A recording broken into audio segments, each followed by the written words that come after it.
नमस्कार मित्रांनो, तूही रे माझा मितवा या मालिकेच्या आता येणाऱ्या काही 6 एप्रिलच्या भागामध्ये मित्रांनो एक जबरदस्त ट्विस्ट तुम्हाला पाहायला मिळणार आहे। कारण मित्रांनो आता आपले अर्णव आणि ईश्वरी हे दोघंही आता एकमेकांच्या अगदी जवळ आलेले असतात। अर्णवला काही ईश्वरीशी बोलल्याशिवाय होत नसतं आणि तो ईश्वरीवर आता रागवायला जातो, परंतु तो सगळं काही राग त्याचा लावण्यावर काढतो। कारण आता त्याला कळून चुकलेलं असतं की खरंच एक चांगली मुलगी आहे, आपण तिच्यावर रागवायला नको आणि तिच्या आईबाबांचं ती लॉकेट आपण परत देऊन तिला काहीतरी असं सरप्राईज द्यायचं तो ठरवतो।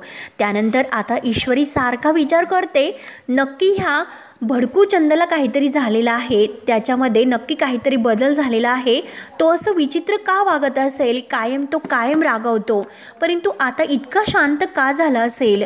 तेव्हा आता नम्रता तिचं ते बोलणं ऐकून म्हणत असते की अगं खरंच तुझा तो अर्णव राजशिर्के आहे ना, तर तो खरंच अजीबच आहे, परंतु ह्या भडकूचंदला नक्की माझ्या आईबाबांच्या लॉकेटचं काहीतरी करायचं आहे असं त्याच्या वागण्यावरून, त्याच्या त्या विचित्र वागण्यावरून मला कळले। तेव्हा आता नम्रता म्हणते की अगं काहीतरी त्यामागे कारण असेल, त्यांच्या आयुष्यात असं काहीतरी घडलं असेल म्हणून ते असं कधी कधी विचित्र वागतात, कधी कधी असे चांगले वागतात, आपल्याला मात्र त्या कारणाबद्दल काही माहिती नसते। तेव्हा ईश्वरी म्हणते की घडलं तर असेल, परंतु आपल्याला थोडंच माहिती असतं की त्यांच्या आयुष्यामध्ये काय घडलं ते, आणि जरी काही घडले असेल तरी आपण प्रत्येक येणाऱ्या समोर माणसाचा असा रागराग नाही ना करू शकत। नम्रता म्हणते की अगं तू त्यांची पिया आहेस, मग तू एकदा त्यांना शांतपणे विचार, सर्व काही समजावून सांग। आणि खरंच मला आता सांगावंसंच वाटतं की कधी कधी त्यांनी सगळ्यांशी नीट वागायला हवं, परंतु आपल्याला काय करायचं, आपलं काम भलं आणि आपण भलं असं सुद्धा ईश्वरी हसून विचार करते। तेव्हा मात्र आता ईश्वरी ठरवते की काही झालं ते अर्णव सरांना विचारायला हवं।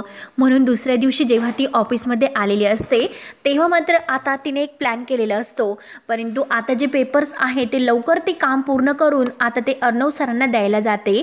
परंतु अर्णव सर जेव्हा ऑफिसमध्ये येत आहे आणि त्यांचं फोनवर बोलताना लक्ष आहे, ईश्वरी सुद्धा आता घाईत असते, तिचं सुद्धा लक्ष नसतं, म्हणून ती घाईने आता जायला निघते आणि दोघांचा एकमेकांना धक्का लागतो। आणि आता ईश्वरीच्या हातात जे कामाचे पेपर्स आहे ते सगळे पेपर्स आता मात्र खाली उधळून पडतात। तेव्हा आता अर्णव ईश्वरीवर चिडतो, ईश्वरीवरच रागवतो। तेव्हा आता ईश्वरी आता स्वतःच बडबड करत असते, कारण अर्णव सर असे आहे की स्वतः मात्र चूक करायची आणि त्याचा दोष दुसऱ्याला द्यायचं, कारण दुसऱ्यानेच आपल्याला सॉरी म्हटलं पाहिजे असे त्यांना कायम वाटत असतं, असा कोणता युगो आहे त्यांचा। तेव्हा ईश्वरीवर आता अर्णव चिडला म्हणून आता अर्णव सरांचीच चूक आहे तर ईश्वरी सुद्धा रागावते। त्यानंतर आता अर्णव कॅबिनमध्ये येतो आणि तो आता स्वतःला इतका स्वतःचा राग करत असतो, कारण कितीही मी ठरवतो ईश्वरी देसाई यांच्यावर चिडायचं नाही, तरीसुद्धा त्या फ्रॉम इंदोरीवर मी तर खरंच चिडतोय। तेव्हा तो आता इतका ईश्वरीमध्ये मग्न झालेला असतो, सारखा तो ईश्वरीचा आता विचार करत असताना त्याच्या मागून लावण्य आलेले आहे हे सुद्धा त्याला कळत नसतं। तो आता लावण्यावरच आता चिडतो ईश्वरी म्हणून आणि म्हणतो की हे बघ आता माफी मागायची काही गरज नाही आणि सारखं सारखं माझ्या मागे येऊ नको, माझा तर रागेट म्हणून तो अगदी ब्रँडेड करून टाकलेला आहे, परंतु स्वतःचा वेंधळेपणा तुला नाही दिसत। आणि तो राग मात्र तो आता लावण्यावरच काढतो, कारण ईश्वरी तर आता आवाज देऊन आतमध्ये येत असते आणि आता जेव्हा ईश्वरी हाक मारून आतमध्ये येते तर अर्णव लगेच आता लावण्याला म्हणतो की हे बघ, जशी आता फ्रॉम इंदोर आहे ना, कशी आवाज देऊन ती आतमध्ये येत असते विचारून, मग तसं तू सुद्धा विचारूनच येत जा। आणि हे बघ, माणूस कितीही जवळ असला तरी अख्ख्या जगाला कळलं पाहिजे की तू आलीस म्हणून। आणि हे बघ, कुठलंही काम सुरू करताना मात्र मिस इंदोर सारखी अगोदर तू बडबड सुरू केली पाहिजे, अगदी नॉनस्टॉप। म्हणून आता ईश्वरी देसाई कशी नॉनस्टॉप बडबड करत आहे म्हणून तो लावण्याला समजावत असतो। तेव्हा आता ईश्वरीला वाटतं की अर्णव सर आपलं कौतुकच करत आहे आणि बोलल्याने काय होतं, कंटिन्यू बोलत राहिलं पाहिजे, कम्युनिकेशन वाढतं आणि कम्युनिकेशन वाढल्यानंतर हे तर चांगलंच आहे। आता ईश्वरी तर खुश होते, ईश्वरीला असं वाटतं की नक्की सर माझं कौतुकच करतात। अर्णव म्हणतो की इनफॅक्ट रोज सकाळी तुझं कौतुक करायला हवं, पण मला वेळ नसतो, मला कामं असतात आणि तुला काय काम असतं असं विचारतो। आणि आज मात्र 2 मीटिंग आहे त्याबद्दल मेल करायचा होता आणि हे बघा आज 2 ज्या काही आफ्टर लंच आणि ऑफलाईन एक आणि ऑनलाईन असे 2 मीटिंग्स आहेत, ते पण US क्लायंट सोबत. आणि तेच मी तुम्हाला सांगायला आले होते. तर अर्णव आता ईश्वरीवर खुश होतो आणि आता ईश्वरी तेथून निघून गेल्यानंतर आता तो लावण्याला विचारतो की तुझं काय काम होतं. तेव्हा लावण्य म्हणते की अरे पेपर्सवर साईन करायच्या होत्या आणि एकदा साईन करण्या अगोदर बघून घे. तेव्हा मात्र आता लावण्य तोऱ्यातच तेथून निघून जाते. तेव्हा अर्णवच्या लक्षात येते की मी तर मिस इंदोरवर चिडणार होतो, तिच्यावर मी का चिडलो नसेल. तेव्हा मात्र आता अर्णव लगेच ईश्वरीवर चिडतो आणि ईश्वरीला म्हणत असतो की हे बघ. तेव्हा आता ईश्वरी ठरवते की हे बघ, काही झालं तरी आता लहानपणी आपण जशी कट्टी घेत होतो अगदी तशी कट्टी मी अर्णव सरांशी घेणार आहे. उद्यापासून मी त्यांच्याशी नाही बोलणार, असं मात्र आता लावण्य तिचं कान भरवते. आणि ईश्वरी घरी आल्यानंतर आता हे सर्व मात्र नम्रताला सांगत असते आणि नम्रता म्हणते अगं तू अर्णव सरांशी बोलणार नाही. तेव्हा मात्र ईश्वरी म्हणते की हो, उद्या मी पासून अर्णव सरांशी एकही शब्द बोलणार नाही. तेव्हा आता ईश्वरीने ठरवलेलं असतं. ईश्वरी आता ऑफिसमध्ये येते, अर्णवशी एकही शब्द बोलत नाही. परंतु लावण्याला मात्र हे जेव्हा कळते तर लावण्य लगेच अर्णव सरांकडे येते. अर्णवला म्हणते की काय रे, आपल्या ऑफिसमध्ये काय चाललं. तेव्हा अर्णव विचारतो की काय चालले.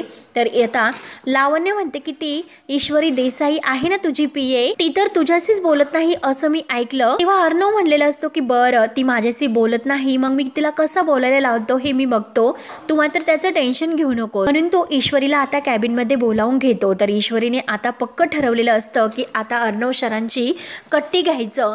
म्हणून आता जेव्हा ती कॅबिनमध्ये येते अर्णव तिला विचारतो. तेव्हा ईश्वरी त्याच्याशी काही एक न बोलता फक्त पेन आता वाजवून ते अक्षी टेबलवर वाजवते आणि आता टकटक असा आवाज आल्यानंतर अर्णव ईश्वरीकडे बघतो आणि तो आता ईश्वरीला म्हणतो की आपल्या जे काही ट्रेडिशनल आहे महाराष्ट्रीयन कलेक्शनसाठी, त्यासाठी मला 4 असे लाईन्स हवे आहेत. मग त्या 4 लाईन्स काय असतील. तर आता ईश्वरी मात्र हे सर्व काही त्या 4 लाईन्स असते तर लिहून देते. काही झाले तरी आता अर्णव सरांशी तिला बोलायचेच नसते. तेव्हा आता अर्णवला हेच कळत नसतं की नक्की आता ईश्वरीला काय झालं असेल आणि ईश्वरी देसाई का बोलत नसतील. तेव्हा आता लावण्याला मात्र हे काही बघवत नाही. लावण्याला असं वाटतं की नक्की आता ह्या दोघांमध्ये काय झालं असेल. लावण्य लगेच ईश्वरीला विचारण्यासाठी येते की तू अर्णवशी का बोलत नाही, आणि तुझ्यामध्ये असं काय झालेलं आहे. तेव्हा आता ईश्वरीला समजलेलं असतं की अर्णव सरांना माझी बडबड आता आवडत नाही, त्यांना माझी बडबड ऐकायला नाही आवडत, म्हणून मी गप्प राहण्याचं ठरवलेलं आहे. तेव्हा मात्र आता ईश्वरी इकडे अर्णवच्या कॅबिनमध्ये येते आणि त्या ज्या 4 लाईन्स असते तर ती एका डायरीवर लिहून देते. तेव्हा अर्णवची खूप चिडचिड होते. अर्णवला असं वाटतं की आता काही झालं तरी हिला बोलतं करायचं आहे, म्हणून ती लगेच आता कसं तिला बोलतं करायचं असं तो ठरवतो. म्हणून तो आता त्या 4 लाईन्स आहे ना तिच्याकडून तो बोलून घ्यायच्या असतात, परंतु आता ईश्वरीने त्या लिहून दिलेल्या असतात. म्हणून अर्णवला असं वाटतं की आता ईश्वरी देसाई नक्कीच आपल्याशी बोलत नाही, म्हणजे लावण्य जे सांगत होती ते अगदी खरं आहे. म्हणून तो आता ईश्वरीला म्हणतो की अगं तुला बोलता पण येतं, तू बोलून सांग.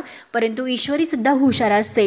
ईश्वरी आता अर्णवशी बोलायला तयारच नसते आणि कागदावर सर्व काही ती पेनने लिहून देत असते. आणि अर्णव तर आणखीनच त्याची चिडचिड होते, कारण ईश्वरी देसाई आता त्याच्याशी बोलली नाही तर त्याला मात्र आता आणखीनच आता इतकं वाईट वाटत असतं. कारण जर ईश्वरी देसाई आपल्याशी बोलली नाही आणि जर ती या कामावर जर आली नाही तर मात्र आपलं अवघड होईल, कारण तो ईश्वरीच्या प्रेमात पडलेला असतो आणि काही झालं तरी ईश्वरीला काही झालं तरी बोलायला लावायचं असे तो ठरवतो. तेव्हा मात्र आता तो ठरवतो की काही झालं तरी आज ही ऑफिसमध्ये आपल्याशी दिवसभर बोलली नाही, परंतु आता कामावरून घरी जाताना मात्र तिला माझ्याशी बोलावंच लागेल. त्यासाठी आता तो प्लॅन केलेला असतो आणि ईश्वरी समोरच तो आता उभा असतो आणि तो फोनवर बोलत असतो की ईश्वरी देसाईला काही झालं तरी माझ्याशी बोलावे लागेल. आणि तो आता ईश्वरीशी बोलण्यासाठी काहीतरी आणखीन नवीन प्लॅन करायला जातो, परंतु ईश्वरी सुद्धा हुशार असते. ईश्वरी ठरवते की काही झालं तरी आता अर्णव सरांशी नाही बोलायचं. तेव्हा आता ईश्वरी तेथून जात असते आणि अर्णव फोनवर बोलत असतो. तेव्हा ईश्वरी अर्णवकडे बघते. आता ईश्वरीच्या लक्षात येते कारण सर तर आता येथे मुद्दामून उभे आहेत, कारण मी त्यांच्याशी बोलावं म्हणूनच ना. म्हणून ती आता लगेच गुपचूप तेथून लगेच पळून जाते आणि आता अर्णव तर मागे वळून बघतो आणि आता तर ही येथून कुठे गायब झाली, ही तर माझ्याशी जाताना सुद्धा बोलली नाही. म्हणून अर्णव अगदी वेडापिसा होतो. नक्की आता ईश्वरी का माझ्याशी बोलत नाही, नक्की तिला काय झालं असेल असे तो आता विचारण्याचे ठरवतो। तेव्हा आता नक्की काहीतरी प्लॅन करून ईश्वरी त्याच्याशी बोललीच पाहिजे असे मात्र त्याने आता ठरवलेले असते। आता अर्णव आणि ईश्वरी एकमेकांशी कसे बोलतील आणि आता अर्णव घरी आल्यानंतर अंजलीला हे सर्व सांगतो की ईश्वरीला काय झालं, ईश्वरी माझ्याशी नाही बोलत। तेव्हा आता अंजली म्हणते की बरं चिंटू, अरे ईश्वरी तुझ्याशी बोलत नाही मग तुला इतका त्रास होतो का आणि कधीपासून तुला ईश्वरीचा इतका त्रास व्हायला लागला, कारण ती बोलली तर तुला आवडत नव्हते, तिची बडबड तिचं सर्व काही तुला तर अगदी राग येत होता, मग केव्हापासून तुला आता ईश्वरी तुझ्याशी बोलत नाही याचं वाईट वाटतं बरं। तेव्हा अर्णव म्हणतो की ताई हे बघ तुम्हाला चिडू नकोस, परंतु ईश्वरी माझ्याशी बोलत नाही याचं मला खूप वाईट वाटतं आणि मला अगदी बेचैन झालेलं आहे की ईश्वरी माझ्याशी बोलल्या पाहिजे। तेव्हा आता अंजली इतकी खुश होते, अंजलीला वाटतं की कुठेतरी आता यांचे धागे जुळायला लागले, म्हणजे आता हे बघ ईश्वरी याच्याशी बोलत नाही म्हणून अर्णव किती कासावीस झालेला आहे।